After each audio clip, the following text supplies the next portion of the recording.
মালয়েশিয়ায় বাংলাদেশিদের মুখরোচক খাবারের এক অফুরন্ত ভাণ্ডার ভিআইপি পিঠাগড় রেস্টুরেন্ট। ভোজন বিলাসী বাঙালির প্রিয় সব খাবারের সমারোহ এই রেস্তোরাঁয়। এখানে প্রবাসীদের উপচে পড়া ভিড় লেগেই থাকে।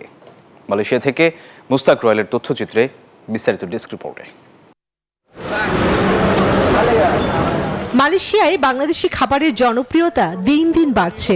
প্রবাসীদের পাশাপাশি স্থানীয়দের কাছে জনপ্রিয় হচ্ছে ফুচকা, চটপটি, কাবাব, পুরান ঢাকার বিরিয়ানি সহ বাংলাদেশি বিভিন্ন খাবার। এই ঈদে জামা জুতো অ্যাক্সেসরিজের ডিসকাউন্ট।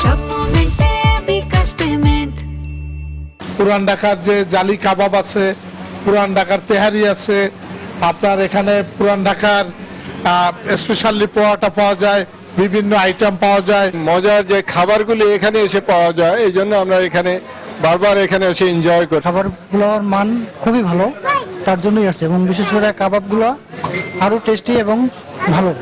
সেই সূত্র ধরেই জনপ্রিয় হচ্ছে বাংলাদেশি মালিকানাধীন ভিআইপি পিঠাঘড় রেস্টুরেন্টের দেশীয় স্বাদের খাবার ও বাহারি কাবাব। দেশীয় স্বাদে প্রতিনিয়ত তৈরি হয় গরু, মুরগি বা খাসির বিরিয়ানি, ঢাকাই তেহারি, শিক কাবাব, রেশমি কাবাব, বিহারি কাবাব, কিমা কাবাব, চিকেন টিক্কা, মালাই কাবাব সহ জনপ্রিয় সব খাবার।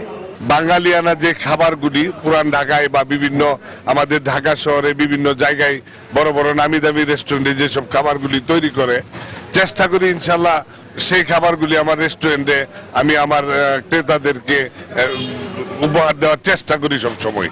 ভোজন বিলাসী বাঙালির প্রিয় সব খাবারের সমারোহ রয়েছে এই রেস্টুরেন্টে। অনেক স্থানীয় মালয় নাগরিক তন্দুরি আইটেমগুলোর দেশীয় স্বাদ নিতে চলে আসেন বাঙালি রেস্তোরাঁয়। Desk report, news 24।